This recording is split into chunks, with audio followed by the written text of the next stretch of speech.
The US approves a major weapons sale to Israel while also calling for an end to its war in Gaza. With another round of ceasefire talks in the works and tensions running high in the Middle East, is peace possible and can diplomacy work? This is Inside Story.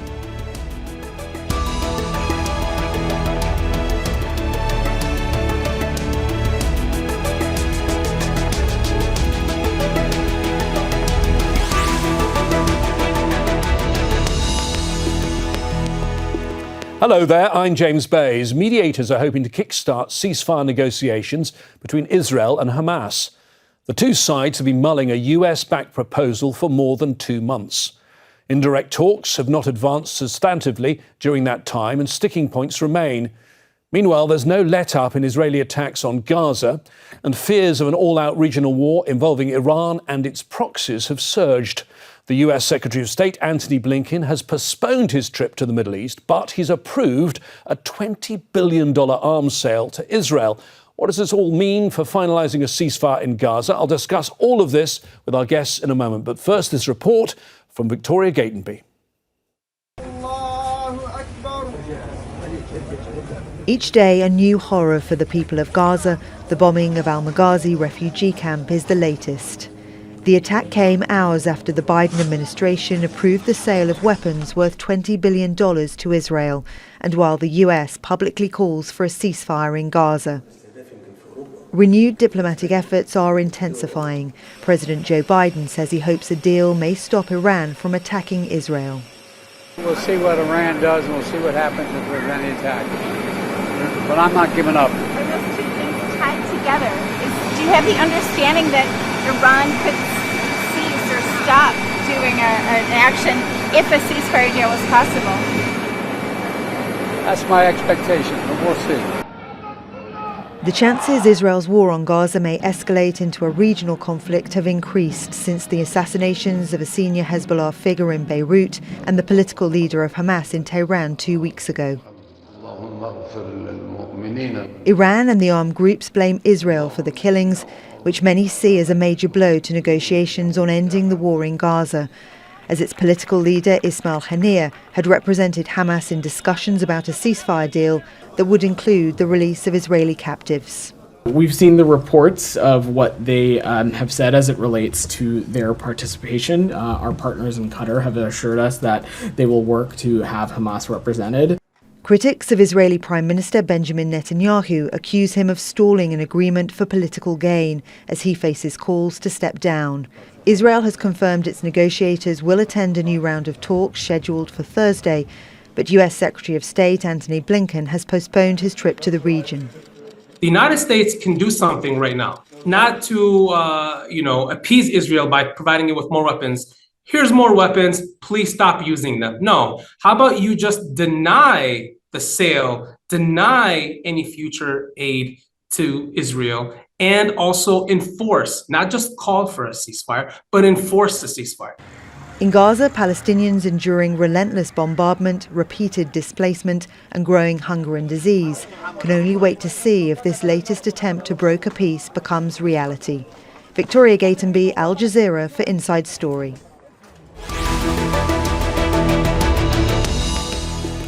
Well, our guest today, deeply knowledgeable about the Palestinian-Israeli conflict. Joining us from Washington, D.C., we're joined by Akbar Shahid Ahmed, the senior diplomatic correspondent for HuffPost.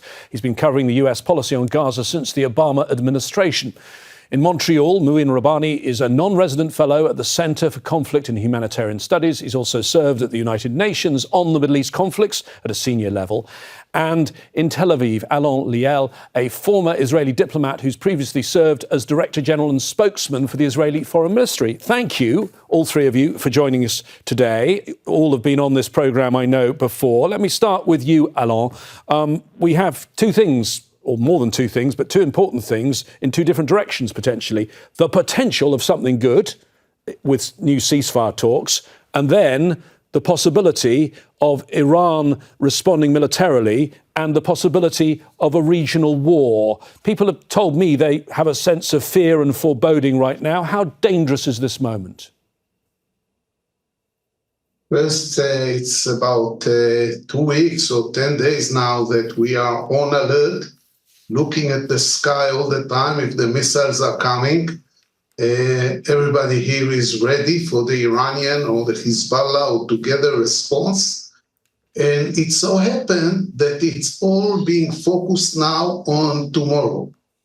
There is a tie between the talks in Qatar tomorrow and the success and the Iranian Hezbollah response. And this is very interesting because I think the Iranians, but maybe also the Americans, are tying it in such a way that if it will fail, the response is becoming inevitable. And that in a way, it might be seen as the responsibility of the sides or the Israeli side. Everybody will spin it accordingly, but it's a critical day tomorrow for the hostages deal, or if no deal, for the Iranian Hezbollah response. And obviously you talk about the worry there in Tel Aviv. Clearly that worry is shared by people across the region. Of course, people in Gaza fear every single moment, but in Lebanon, in Iran, there are fears across the region. Akbar, let's look at what's looming in the next few days from a Washington, D.C. perspective where you are. I'm not going to ask you about what Iran might do. We'll come to that a little later, but it's really guesswork. The talks that are looming in Doha, what do you think the chances are there? And also the US Secretary of State, he was coming to the region. He seems for now to have postponed. Can you shed some light on that? Absolutely, James. I think for the Biden administration, for the US in this moment, August 15th has become a make or break date, which is a decision that they made, right, to kind of call this summit, to put this amount of pressure, and importantly, to do it just a few days before the Democratic Convention, a major moment in the election season here in the US. From the administration's perspective, they're hoping having this day, having this intense focus, and having multiple countries, Qatar, Egypt, but also European countries, call for a ceasefire deal now will create pressure on Israel and Hamas. But to the point of what actual leverage there is for the US, we've seen now this $20 billion weapons deal for Israel. We've seen several steps in recent days that have undermined faith in the US as a mediator here, right? So what I'm hearing kind of from the other side, the Hamas side, which has various concerns with this deal, is that they don't see the US acting in good faith here. I think Blinken's decision to postpone his trip is interesting from that point of view, because he's kind of seen as a bit of a hollow figure at this point. He's visited the region so many times since October 7th. We haven't seen progress. We have seen repeated promises of progress. I think the most notable thing is that CIA Director Bill Burns is planning to be in Qatar. He's very much seen as someone who can deliver a deal. But if you don't have the political will and the impetus to have it from the Israeli side and from the Hamas side, which we're not seeing, I don't think the US is going to walk out on August 15th with the outcome they seek, which is extremely alarming for them, because just from a broader perspective, as your report mentioned, hunger and disease are spreading, right? We can see a potential huge humanitarian crisis that implicates the US just a couple of months before the election. And is that really what President Biden wants to be handing to Vice President Kamala Harris, who's running on a very upbeat campaign, right? Who's really trying to change the tone of the conversation in the US? Does the US want to be seen as trapped in this intractable Gaza war and potentially putting its own troops at risk, right? In Iraq, in Syria, if the Iranian conflagration expands, or if the Iranians reach a calculation that it's easier to hit the US or some of its assets rather than the Israelis directly, which is a risk and something people here in Washington are thinking about a lot. Mouin, I'd like to bring you in to talk about your views on the chances of success at this deal. But it's worth, I think, reminding people watching this that this has been going on for a very, very long time. There have been so many of these talks that have taken place, and that President Biden, back in May, the last day of May, he announced what were the contours of a deal. Listen to this. This is truly a decisive moment. Israel has made their proposal. Hamas says it wants a ceasefire. This deal is an opportunity to prove whether they really mean it. Hamas needs to take the deal. For months, people all over the world have called for a ceasefire. Now it's time to raise your voices and demand that Hamas come to the table, agrees to this deal, and end this war that they began.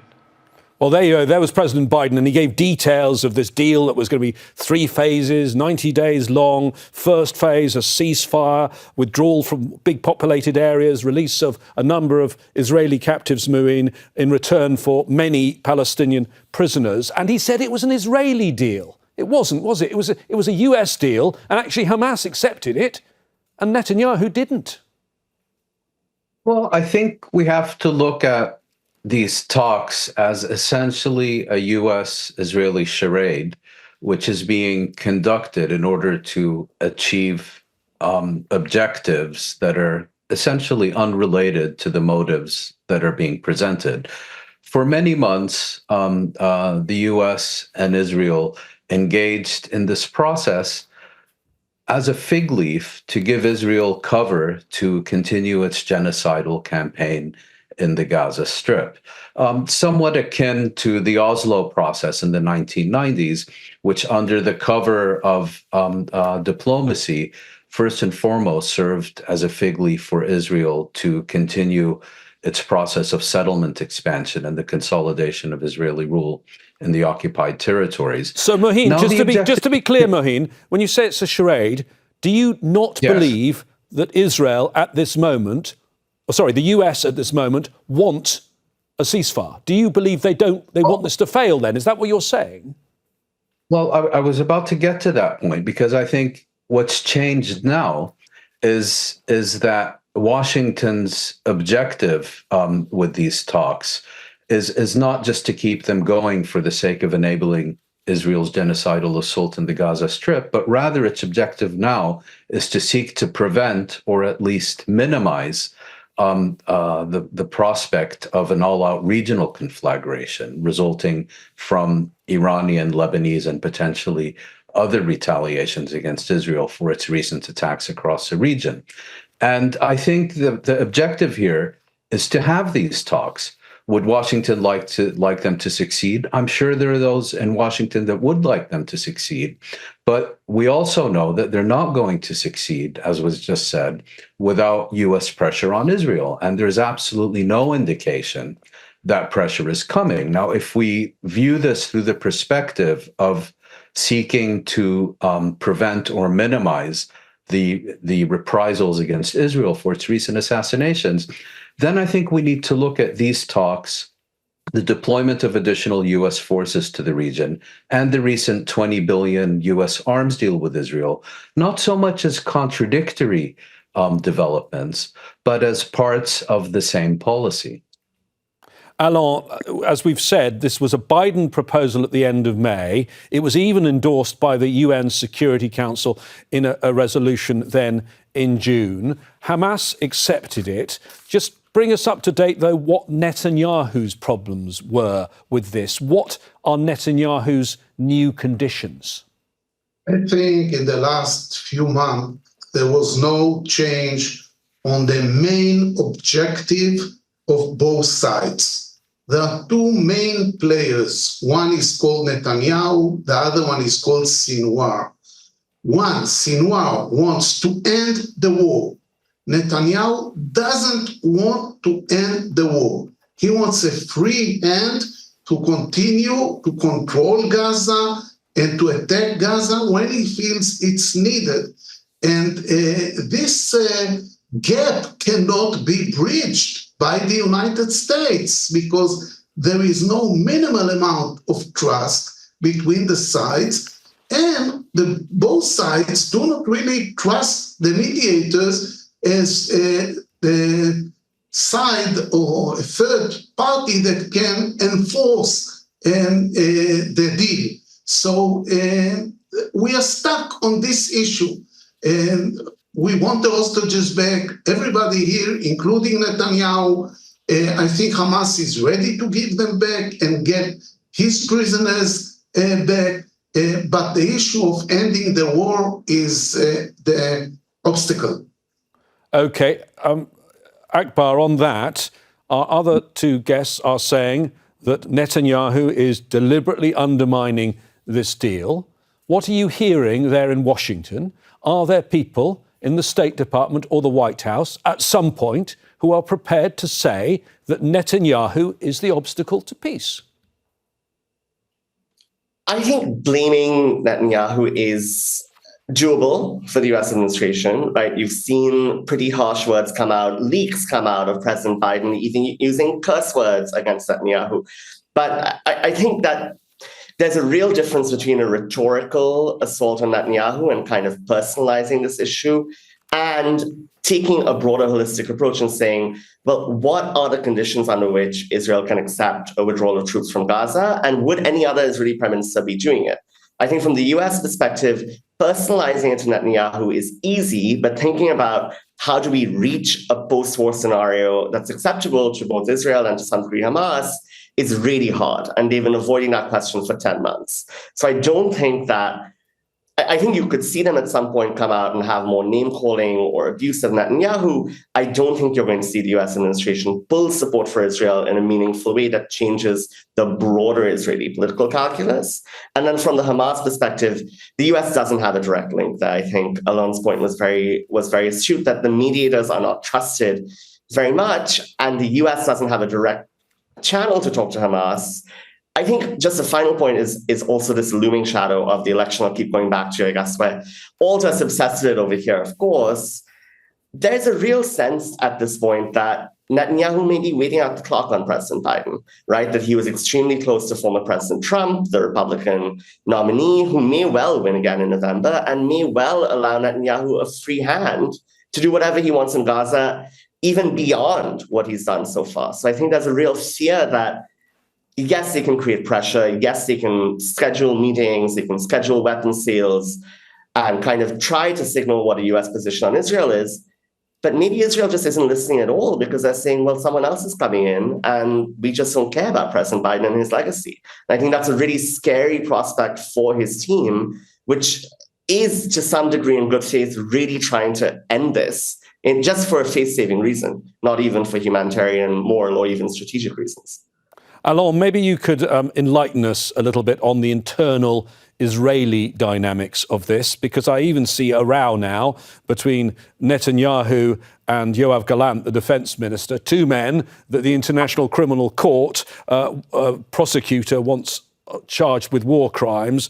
Galant saying that Netanyahu's total victory slogan is nonsense, and Netanyahu's office calling Galant out for his anti-Israel narrative. What's going on here? And can you just paint a picture for us? If this coalition collapses because of a ceasefire deal, what then happens to Netanyahu? Because I think it's important context. The coalition is not collapsing. Netanyahu, politically, internally in Israel, had a wonderful month. Since the speech in Congress with a standing ovation over there, the killing of Mohammed Deif, the killing of the chief of staff of the Hezbollah, and the killing of Hania. So the magician is back in town. The right wing is stronger and Netanyahu is stronger. His showings on the polls are stronger. When the polls are asking, whom do you want to see as prime minister, Netanyahu is above everybody else, unlike the situation a month ago. So he feels very comfortable politically, and he allows himself to openly argue with some of the ministers because they do not have the political power to topple him or to change his policy. I must add here that they argue on many things, on Netanyahu's personal record, corruptions, the fact that he's not always saying the truth, and so on. But there is no ideological opposition to Netanyahu when it comes to the occupation.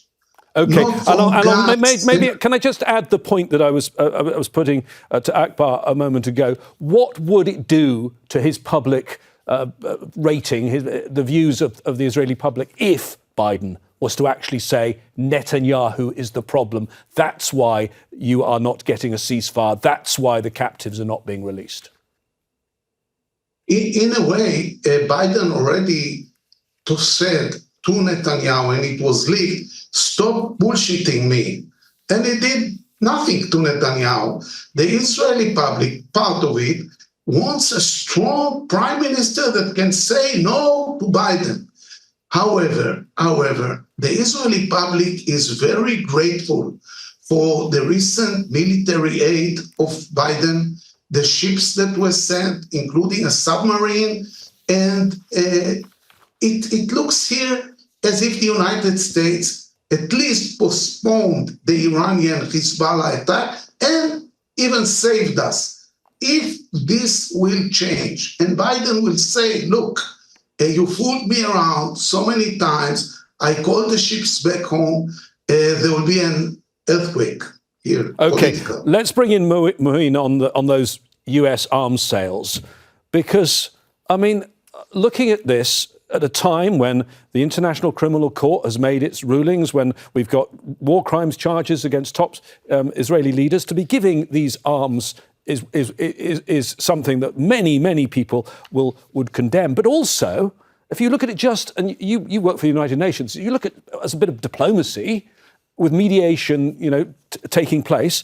Isn't the US just days before these talks giving away its diplomatic leverage?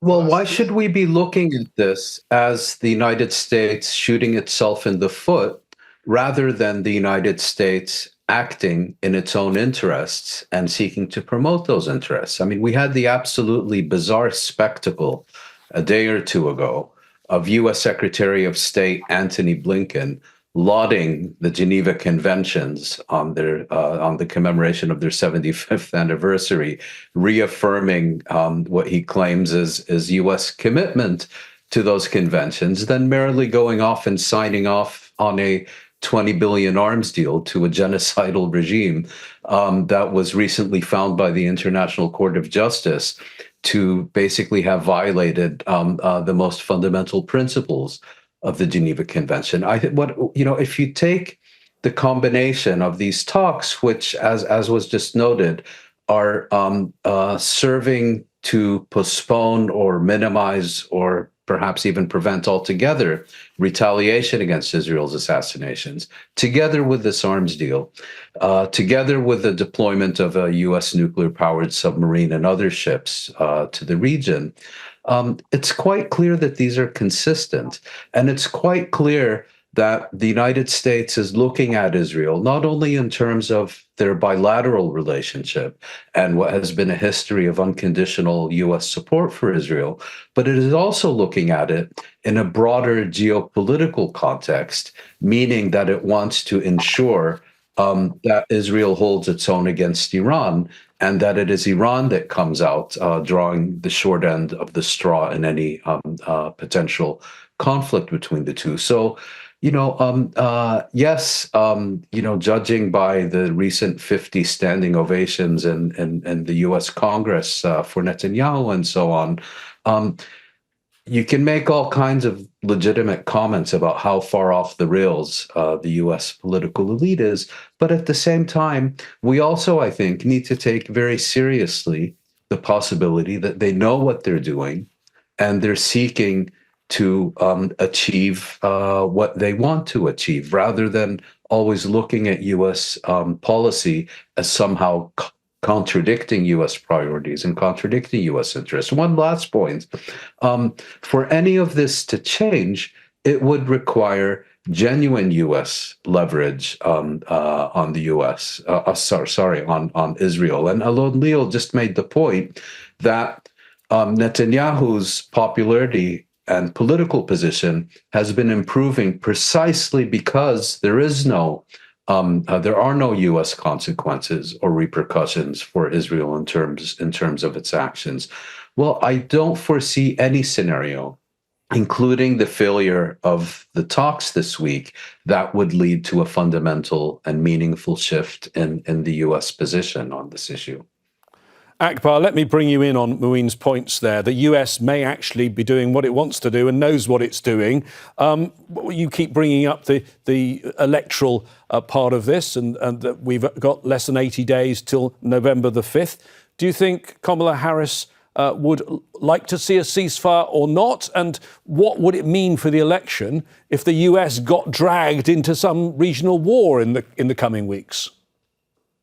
Well, just very quickly, I do want to underscore the point about the broader U.S. political establishment. Chuck Schumer, the Senate Majority Leader, came out and said, "I hate the ICC." Right, so you're very much seeing a deliberate U.S. narrative of Netanyahu is the problem. We don't want to talk about the broader U.S.-Israel relationship or the Palestinian question. Let's just try to blame Netanyahu and let's just paper over this. I think that would be the ideal for the administration. To your question of what happens if they can't paper over the situation and get some sort of at least sellable win, right? It doesn't have to be a major plan for Gaza. American voters don't need to know the details and frankly probably don't care about the details of reconstruction or accountability for war crimes or any of that. If they can just say, look, we stopped the guns, we stopped the bombs, that would be a huge win for Biden and for Harris.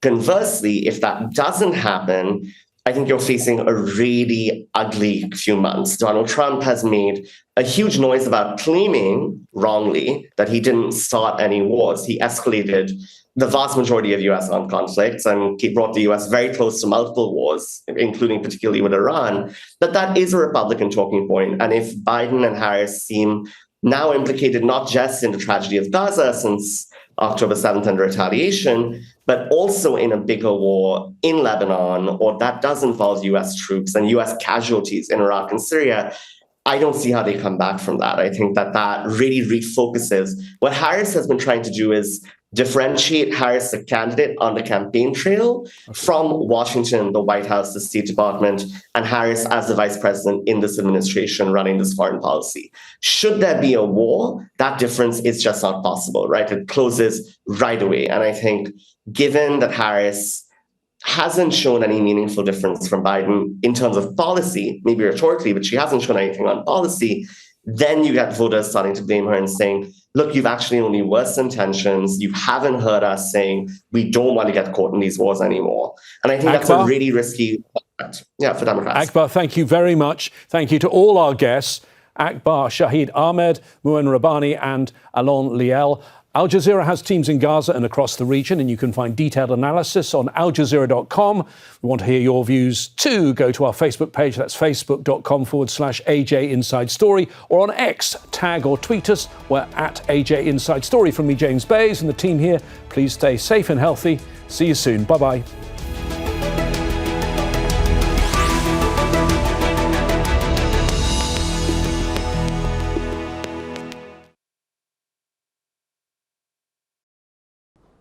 Make sure to subscribe to our channel to get the latest news from Al Jazeera.